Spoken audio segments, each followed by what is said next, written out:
ஓம் சாந்தி. தந்தையின் உள்ளபூர்வமான அன்பை அடையக்கூடிய அதிகாரி ஆத்மா நாம். கர்மயோகி ஆத்மா நாம். எல்லையற்ற வைராகிய விருத்தியுடைய ஆத்மா. நமக்கு சக்தி கொடுப்பதற்காக தந்தை வந்திருக்கின்றார். நாம் ஆத்ம அபிமானியாக இருந்து புத்தியின் தொடர்பை ஒரு தந்தையிடம் கொண்டு செல்வதால் நமக்கு சக்தி கிடைத்துக் கொண்டே இருக்கின்றது. ஆத்மா எனும் தீபம் மங்கிவிட்டது. தீபத்தை பிரகாசப்படுத்துவதற்காக இப்போது தந்தை வந்திருக்கின்றார். முழு உலகத்தைச் சேர்ந்த பதித்த மனிதர்களை பாவனமாக்க அனைவருடைய தீபத்தையும் பிரகாசப்படுத்துவதற்காக தந்தை வந்திருக்கின்றார்.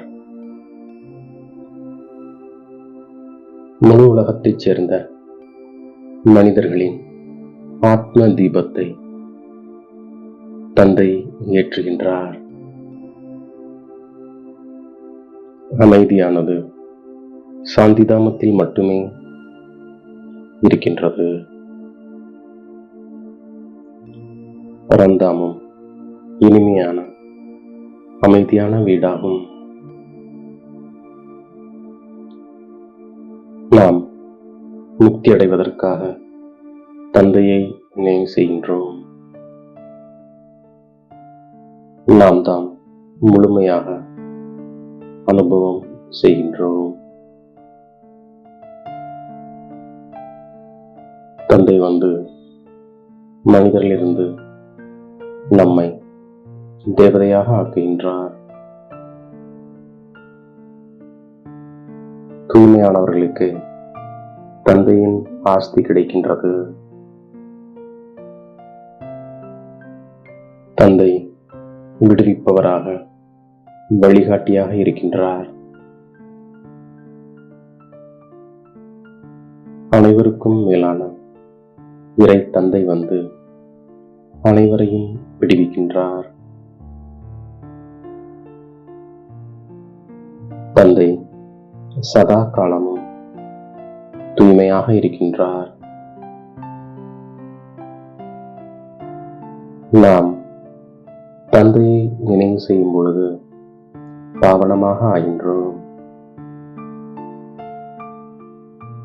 இப்போது மரணம் எதிரிலேயே இருக்கின்றது.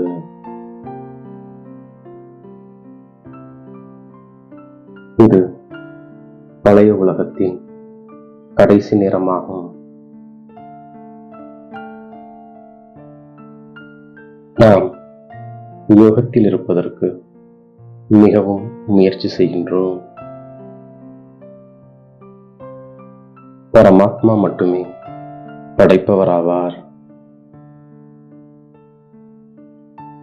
மற்ற அனைவரும் படைப்புகளாகும். ஆஸ்தியானது நமக்கு படைப்பவர் மூலமாகவே கிடைக்கின்றது. அனைவரையும் துக்கத்திலிருந்து விடுவிப்பதே தந்தையின் முக்கிய கடமையாகும்.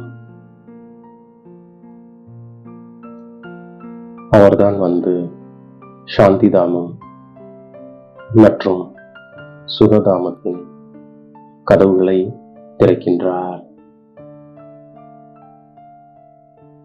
எந்த ஆத்மாக்கள் தூய்மையற்றதாகிவிட்டனவோ அவர்களுக்கு தந்தை ஸ்ரீமத் தருகின்றார். நம்மை ஆத்மா என்று புரிந்து தந்தையை நினைவு செய்யும் பொழுது நம்முடைய பாவங்கள் நீங்கி விடுகின்றது. குழந்தைகளாகிய நாம் தந்தையை வெளிப்படுத்துகின்றோம். ஆத்மா சின்னஞ்சிறிய நட்சத்திரமாக இருக்கின்றது. பரமாத்மாவும் ஒரு புள்ளியாக இருக்கின்றார். சுப்ரீம் ஆத்மா ஞானக்கடலாக,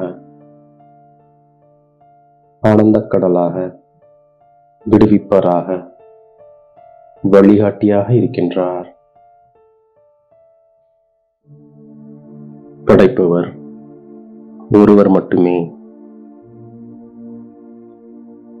தந்தை தத்தெடுத்திருக்கின்றார்.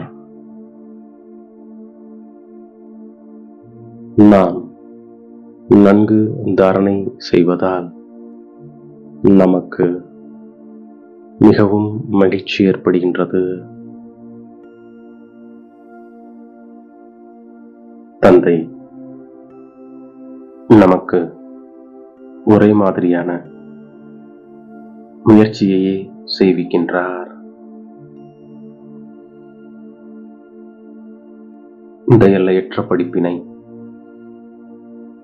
எல்லையற்ற தந்தை கற்பிக்கின்றார். இந்த தெய்வீகமான மறுபிறவி கர்ம பந்தன பிறவி அல்ல. இது கர்மயோகி பிறவியாகும். இந்த அலௌகிகமான தெய்வீக பிறவியில் பிராமண ஆத்மாக்களாகிய நாம் சுதந்திரமாக இருக்கின்றோம். எதையும் சார்ந்து இல்லை. இந்த தேகம் கூட நமக்கு கடனாக கிடைத்திருக்கின்றது. முழு உலகத்திற்கும் சேவை செய்வதற்காக தந்தையின் சக்தியை நிரப்பி நடத்தி கொண்டிருக்கின்றோம். இதன் பொறுப்பாளர் தந்தைதான், நாம் இல்லை. தந்தை என்ன கட்டளை கொடுக்கின்றாரோ அதன்படி நாம் கர்மங்களை செய்கின்றோம். நாம் சுதந்திரமானவர்கள். நடத்தக்கூடியவர் நடத்தி கொண்டிருக்கின்றார். இந்த விசேஷமான தாரணை மூலம் கர்ம பந்தனங்களை அழித்து கர்மயோகியாக ஆகின்றோம். படிப்பில் மிகவும் வருமானம் இருக்கின்றது. எனவே மிகுந்த மகிழ்ச்சியோடு வருமானம் சம்பாதிக்கின்றோம். விஷயங்களை குறித்து கொண்டு நாம் அதை தாரணை செய்கின்றோம். தூய்மையாகி தந்தையின் உள்ளபூர்வமான அன்பை அடைவதற்கான அதிகாரி ஆகின்றோம். சேவையில் திறமைசாலியாக ஆகின்றோம். நல்ல முறையில் வருமானம் செய்து மற்றும் செய்விக்கின்றோம். மறுபிறவியின் நினைவில் இருந்து அனைத்து கர்ம பந்தனங்களையும் அழிக்கக்கூடிய கர்மயோகி ஆத்மா நாம்.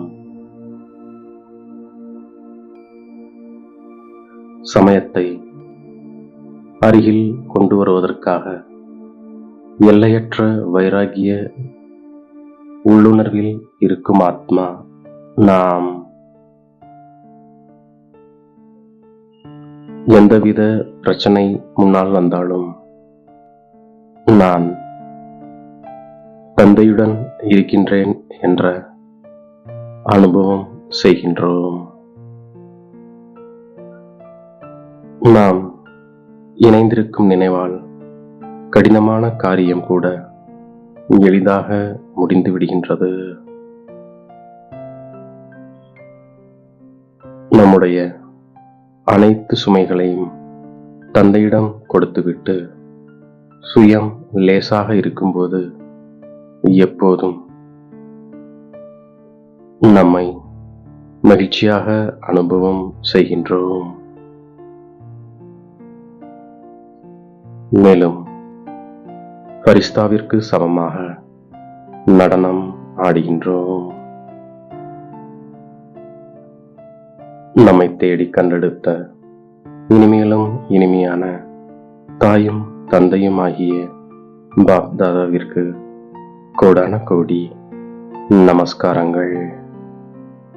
ஓம் சாந்தி.